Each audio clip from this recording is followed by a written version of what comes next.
Então, voltando aqui, nós já falamos hoje no nosso encontro sobre as condições de produção econômica do Brasil e a necessidade de importação de brancos europeus para a substituição dos escravos negros e uma consequência disso, uma conclusão, é que há uma nova configuração religiosa, uma configuração necessária na conformação religiosa em virtude do embranquecimento da mão de obra no Brasil. Essa João Pedro, modificação. Oi! eu acho que está dentro do contexto. Eu queria que você, se for dentro do contexto, você esclarecesse se existem afirmações de que quando os americanos chegaram ao Brasil, vindo do sul dos Estados Unidos, e a gente está falando mais ligado à junta de Richmond, eles vieram para cá na esperança de recuperar o mesmo modo de vida que eles tinham lá antes da Guerra da Secessão. Isso é verdade? É verdade, principalmente para os sulistas, né? Então, você tem, nesse primeiro momento, uma hegemonia muito grande dos ingleses no Brasil e de europeus aqui. Então, você tem alemães e suíços, por exemplo, usando ferro para construir estradas de ferro. Você tem ingleses também construindo suas estradas de ferro. E como cada país tinha uma bitola diferente para as estradas de ferro, os trens de um país não rodavam nos trilhos dos outros, né?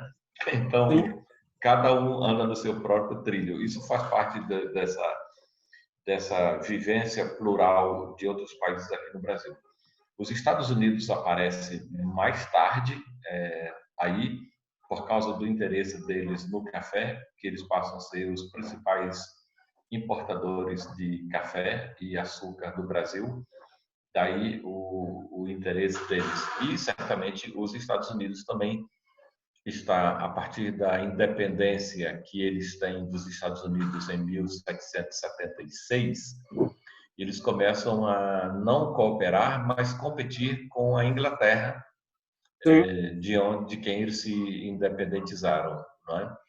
Então eles querem dominar o comércio, eles chamam o imperador para lá, Dom Pedro II, diversas vezes, como eles sabiam que o imperador era metido a cientista e tal, eles chamavam ele para participar das feiras de ciência, para mostrar os museus, aquários, e mandavam também, eles mandaram um cientista suíço-americano que fez o primeiro levantamento dos peixes do Brasil, e na guerra que o Brasil teve com o Paraguai, por exemplo, quem trazia os peixes dali do Rio Paraná, daquela região sul, era o próprio Dom Pedro II que trazia exemplares de peixes para Luiz Agassiz fazer os desenhos e a descrição desse. Então, houve uma interação maior já no século XIX do Brasil com os Estados Unidos. E aí você começa a receber mais norte-americanos do que ingleses no Brasil. Bom, então, colocada essa situação religiosa e social e cultural aqui no Brasil, a gente vai abrindo-se cada vez mais.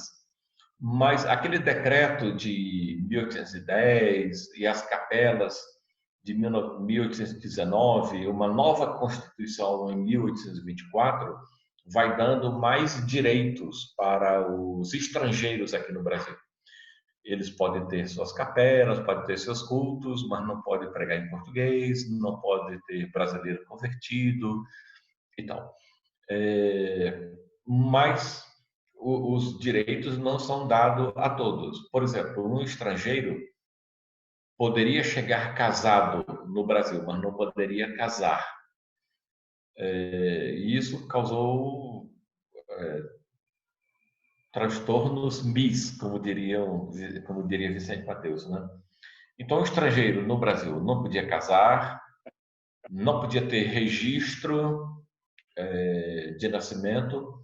Se fosse de outra religião, não podia estudar. Você vê que nem tinha escola, não podia estudar, mas não podia ficar doente porque não podia ser tratado em um hospital católico. E não podia morrer porque também não podia ser enterrado em um cemitério católico, porque ele era um herege, um pagão, um Judas, um bode, um berrachado, do jeito que os protestantes eram chamados no Brasil no século XIX. Então, a permissão de ter cultos derivou também da necessidade de outras permissões, como ter registro civil, ter direito de casamento, ter direito a ser tratado em hospital, ter direito a morrer, porque os protestantes eram jogados nas ruas ou jogados em valas comuns, junto com aqueles que possuíam doenças incuráveis. Então, todo o século XIX foi marcado por legislações que permitiam aqui e ali um casamento no Brasil. Há casos, por exemplo, de casamentos no Brasil de protestantes que o padre mandou desmanchar. Não tem direito. Aí essa tela daí já pode passar adiante para outros decretos. Esse de novembro de 89, sobe só um pouquinho, mas sei que passou dele. Daí. Nunca sei o que é subir e descer. Então, vai um pouco mais para o início do texto. Esse aí, ó. A legislação brasileira proibia a existência e expressões de acatólicos, por exemplo, não é?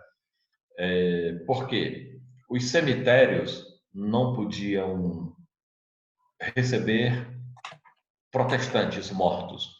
Vocês já devem ter ouvido, por exemplo, fulano de tal foi sepultado no cemitério inglês. Já ouviram essa expressão no Brasil hoje? Cemitério inglês. No cemitério inglês. Cemitério inglês do Recife, cemitério inglês do Rio de Janeiro, que é o cemitério do Caju, não é? E cemitério inglês em São Paulo.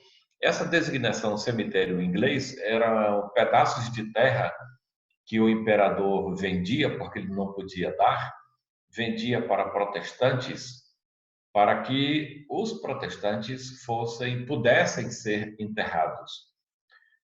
E quando você vê que em 89 você tem a proclamação da República, só a partir daí, de 1810 a 1889, você tem aí 70, 80 anos em que protestantes não podem estudar, nascer, morrer, casar, porque tudo é católico, tudo é proibido e nada disso pode. Já a partir daí de 15 de novembro de 89, com a proclamação da República, quer dizer, res pública, quer dizer, agora a coisa é pública.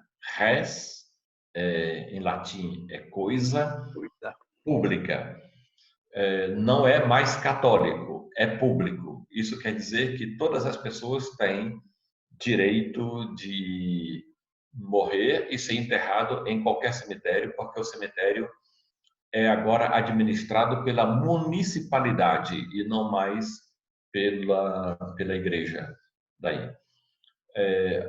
Quando você vê, por exemplo, uma universidade Mackenzie presbiteriana ou o Colégio Bennett no Rio de Janeiro, que pegou fogo há uns 5, 6 anos atrás, todos são escolas, ou você tem uma UBRA da vida, Universidade Luterana do Brasil, você tem uma Unimep ou uma UMESP, são universidades e escolas presbiterianas e metodistas e luteranas que foram criadas no Brasil ao longo do século XIX, porque não podendo estudar em escolas católicas, os protestantes tiveram que criar seus próprios meios de educar os seus filhos no Brasil. Então, eles criaram escolas, criaram hospitais, criaram fazendas e criaram suas universidades. Então, nós temos hoje mais de 50 universidades metodistas no Brasil, diversas universidades luteranas e a Mackenzie aí como um bastião da educação presbiteriana no Brasil. Bom, essa é a situação toda que você tem, uma situação histórica, cultural e aqui no Brasil. A culminância disso é a República. E por que a República? Já é uma influência norte-americana. Veja que Portugal tinha rei, igual à Inglaterra, e a República quer dizer que o Brasil vai ter agora um presidente como os Estados Unidos. Então, você já tem uma influência norte-americana bem maior do que a influência inglesa, por exemplo. Então, a gente homem já começa a usar azul, então o azul já começa a ser definido como uma moda masculina, porque até então a gente usava muito colorido, a gente usava muito florido, os homens usavam rosa, a cor masculina, mas aí com a influência norte-americana e dos Estados Unidos, a gente começou a usar terno, começou a usar chapéu redondo. Vocês conhecem uma musiquinha? O meu chapéu tem 3 pontas. Tem 3 pontas o meu chapéu. Se não tivesse 3 pontas, não seria o meu chapéu. Sabe por que essa música? Chapéu de 3 pontas. É por causa da influência inglesa e francesa no Brasil. O chapéu francês, que era o chapéu que a gente usava aqui, tinha 3 pontas. Uma na frente e 2 aqui. Como o comércio começou a mudar com a influência francesa e norte-americana, era o chapéu mais aquele redondo. E aí a música, olha, o meu chapéu de verdade, chapéu de homem, tem 3 pontas. Nada desse chapéu redondo, feio, que agora é chapéu Panamá, não é? Que na verdade é feito no Equador, mas como ele é mais usado no Panamá do que no Equador, a gente diz que ele é panaminho. Não, é do Equador. Mas enfim, a musiquinha é parte da guerra que aconteceu no século XIX, onde também já mostra um pouco de uma transição da mudança dos costumes, como eu falei, o homem deixa de usar rosa e começa a usar tons mais sombrios, né?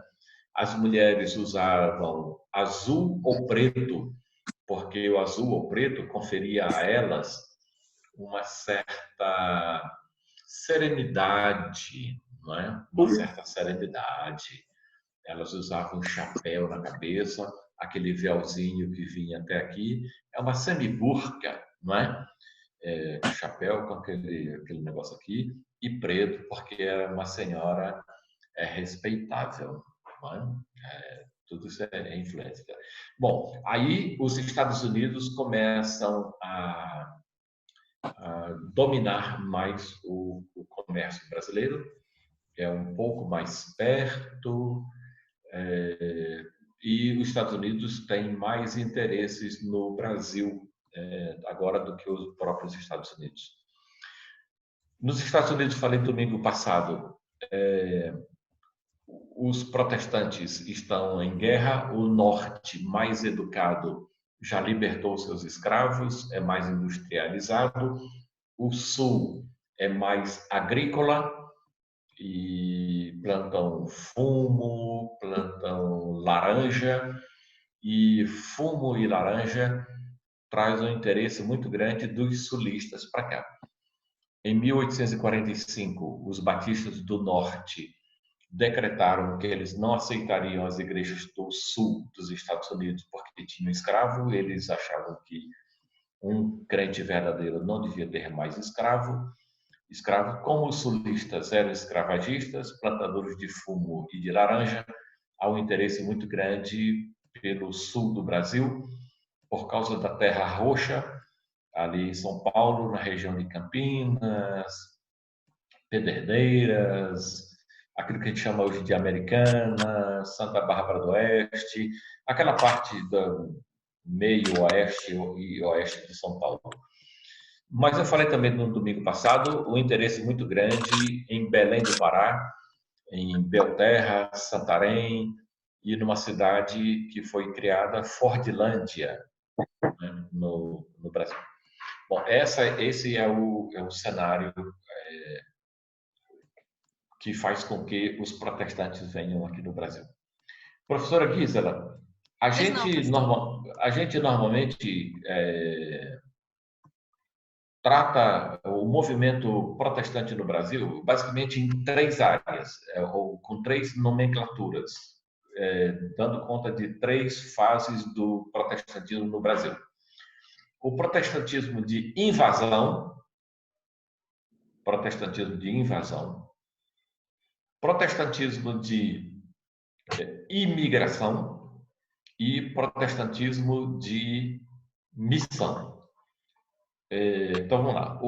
Alessandra, o protestantismo de invasão são aqueles protestantes lá do século XVI e XVII que chegaram aqui no Brasil. O Brasil está começando a se consolidar com governadores gerais, mas ainda há tem esse parágrafo, tá aí.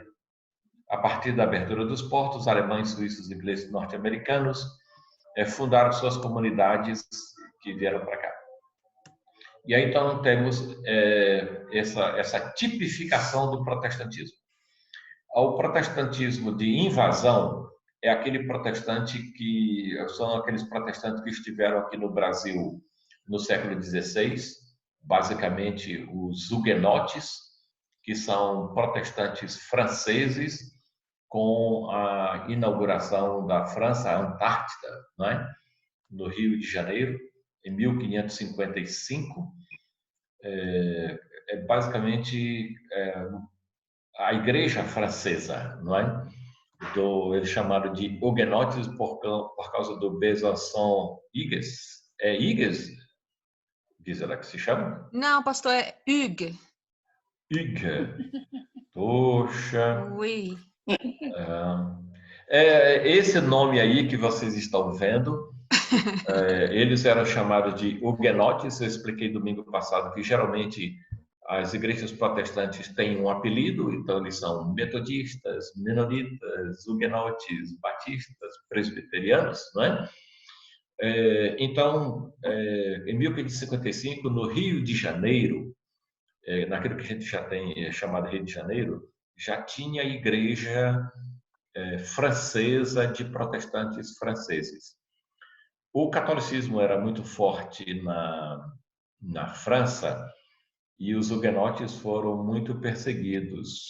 Então, conta-se que entre 300 mil e 400 mil huguenotes, quer dizer, protestantes franceses, tiveram que ser expulsos ou mortos. Então, alguns vieram para o Brasil, outros para os Estados Unidos, outros foram para suas colônias da África, para lá. E os holandeses, que dominaram aquela região do Nordeste, basicamente, depois de terem sido expulsos do Rio de Janeiro, foram para a região Nordeste, basicamente Pernambuco e Olinda, e ali nós tivemos um dos que marcaram a história do protestantismo brasileiro, da Igreja Holandesa. A Igreja Holandesa com tendências calvinistas, mas não aquele calvinismo duro, mas com tendências calvinistas, a Igreja Reformada Holandesa, que nós tivemos um alemão sendo governador de Pernambuco e Olinda, Maurício de Nassau, que era empregado da Companhia das Índias Ocidentais, que era uma missão da Igreja holandesa.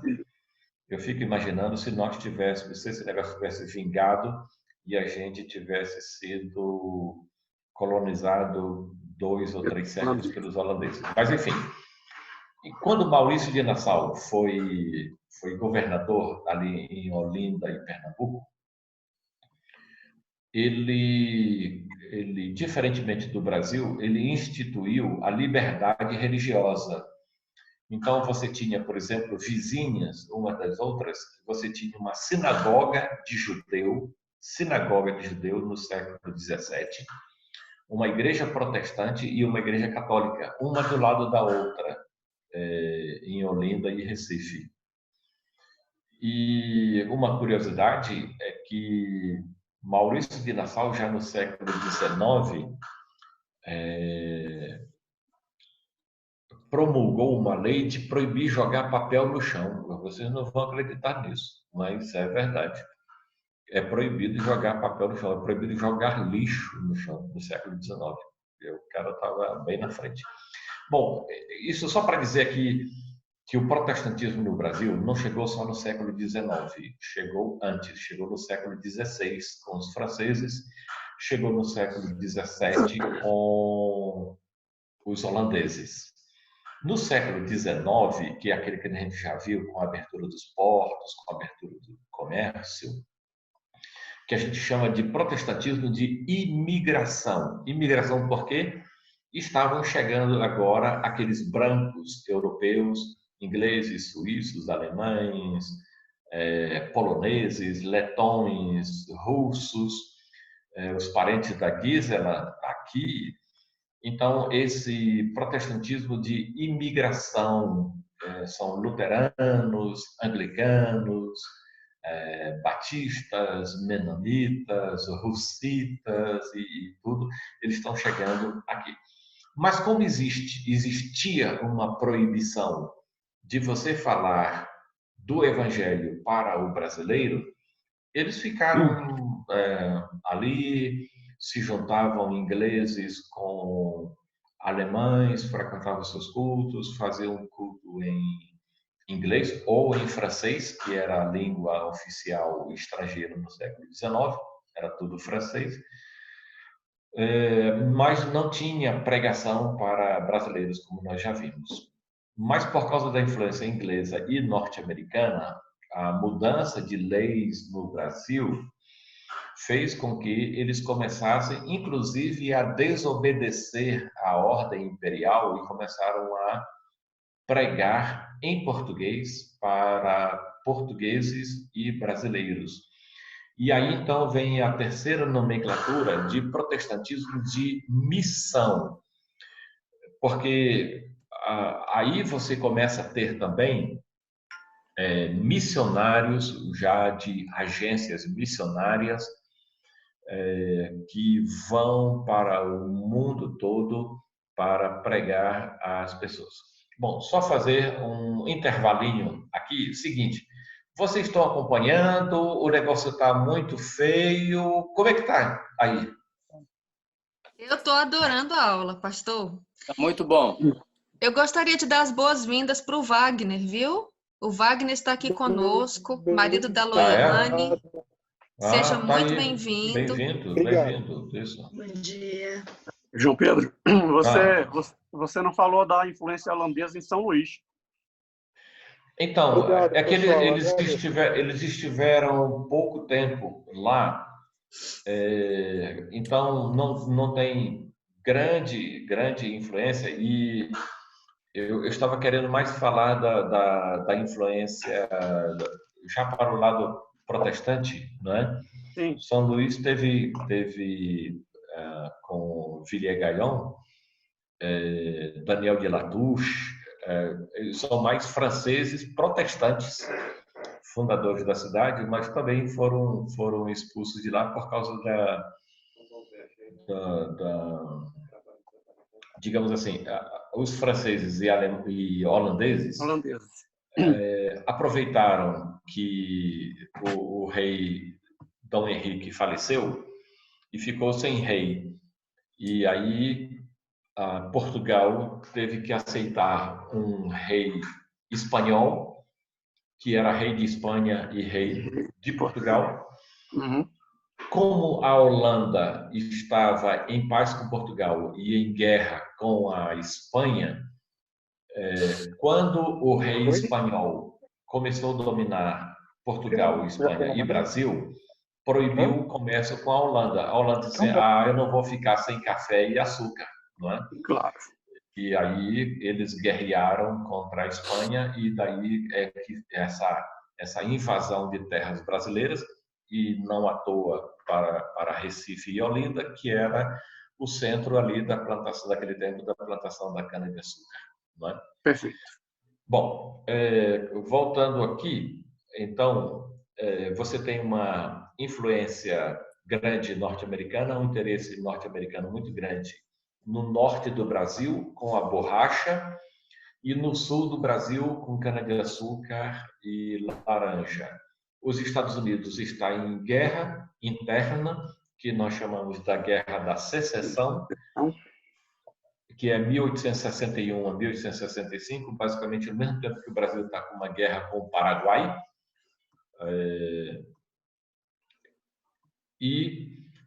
Mas, basicamente, a guerra nos Estados Unidos é uma guerra de norte contra o sul, a favor da educação e contra a presença de escravos. O sul libertou seus escravos por causa da influência do norte, mas logo desistiu da ideia porque eles precisavam da mão de obra escrava, e o sul então optou por reescravizar os negros. Com a Guerra da Secessão, o norte teve uma vitória sobre o sul ficou envergonhado e enfraquecido, e isso tem então uma reconformação também das igrejas nos Estados Unidos. Você vê que a guerra termina em 1865 e conta-se que nos Estados do Sul morreram mais de 1 milhão de soldados. Isso fez com que diminuísse bastante a presença de homens, inclusive nas igrejas. Até ali, irmã Gisela, mulher era proibida falar na igreja. Mas como agora tem mais mulheres do que homens, as mulheres foram permitidas falar na igreja. Olha só, foi preciso ter uma desgraça. Foi preciso a ter desgraça primeiro para depois vir a graça, né, pastor? Não, aí não é. É interessante porque por volta de 1830 foi a primeira vez que se permitiu que mulher orasse na igreja nos Estados Unidos. Mas os nossos missionários, falei isso semana passada, os nossos missionários em Salvador proibiam ainda as mulheres falar, porque quando eles saíram dos Estados Unidos, ainda tinha uma certa proibição, fala, não fala, fala, não fala. E quando eles chegaram aqui no Brasil, a falta de comunicação com os estados dele lá nos Estados Unidos, ele disse assim, está proibido falar na igreja. A ata da igreja de Salvador, inclusive, tem alguém que pergunta assim, por que é proibido? O missionário responde, isso já está decidido. Só que está decidido nos Estados Unidos, não estava decidido no Brasil. Mas como o brasileiro não sabia, ele achou que estava decidido no Brasil e deixou isso para lá. Essa chamada primeira igreja em Salvador tem cenas interessantes, porque, assim, digamos que a Sheila não esteja mais frequentando a igreja, por qualquer motivo lá. Ela está fazendo hambúrguer gourmet, não sei, ela deixou de frequentar a igreja. Aí cria-se uma comissão para ir visitar a Sheila, uma comissão de mulheres, porque homem não podia visitar mulheres. Aí, como é que faz? Como mulher não fala em igreja, como é que cria uma comissão de mulheres para visitar uma mulher? Então tá assim, o Cleiton oferece a sua esposa, o Edson oferece a sua esposa e o Alexandre Savi oferece a sua esposa. São eles que falam. Aí as mulheres reúnem, vão lá visitar Sheila, voltam, cada uma fala para seu marido, aí o marido vem para a igreja e dá o relatório de como é que foi a visita. Era assim, desse modelo. Telefone sem fio, né? Pois é. Estilo telefone Então, sem fio. Estilo telefone sem fio. E aí os homens decidiam sobre a presença delas lá.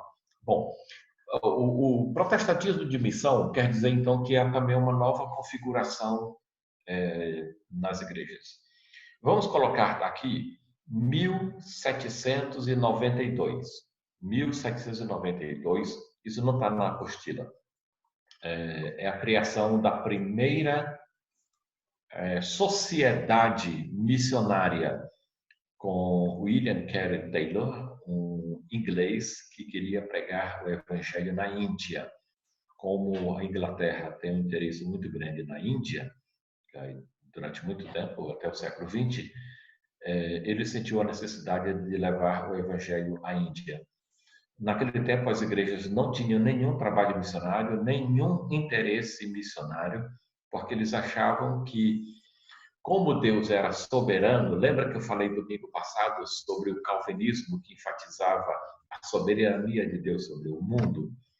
Então, como Deus era soberano, ele ia salvar quem ele quisesse, não precisava pregar o evangelho para as outras pessoas. Então, a igreja não tinha interesse missionário, porque Deus salvaria os pagãos com a sua própria soberania. Então, quando William Carey Taylor, um sapateiro batista inglês, desejou ir pregar o evangelho na Índia, a igreja dele disse não. Ele disse, mas eu vou pregar a si mesmo.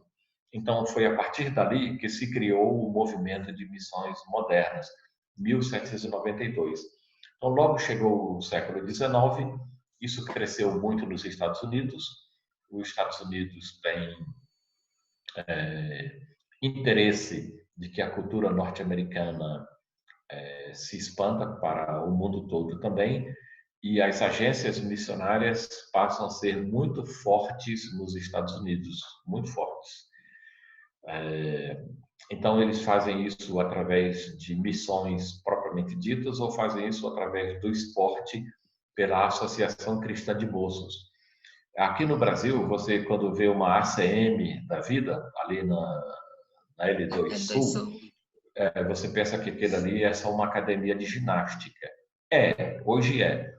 Mas originalmente ali era uma missão, era um grupo de jovens, por isso é a Associação Cristã de Moços Jovens Norte-Americanos, que se uniram para fazer missões no mundo e criaram uma academia, que era uma coisa muito legal nos Estados Unidos. Aquilo ali eles cobravam uma mensalidade, essa mensalidade convertia em fundos para propagar o evangelho no mundo todo. Então, hoje, a Associação Cristã, que não tem nada de cristã, mas inicialmente foi uma agência missionária de jovens norte-americanos que criaram para ter fundos para expandir o evangelho no mundo todo. Nos anos 70, as mulheres começaram, nos sul dos Estados Unidos, como tem poucos homens, também começaram a mandar mulheres como missionárias para o mundo todo. E o Brasil foi pródigo em receber essas mulheres. Então, quando você chama um protestantismo missionário, quer dizer que você tem agora pastores formados em missões e formados para pregar o evangelho em outros países do mundo. Foi assim então, que o Brasil... Oi! Perdão pela interrupção, mas nós precisamos parar agora e voltar numa outra sala. Meus irmãos, usem o mesmo link, tá? Nosso tempo já São está 10h17. O tempo da EBD está esgotado. Não, Eu estou pastor. só na introdução. Eu estou na introdução. Eu Ótimo. queria falar sobre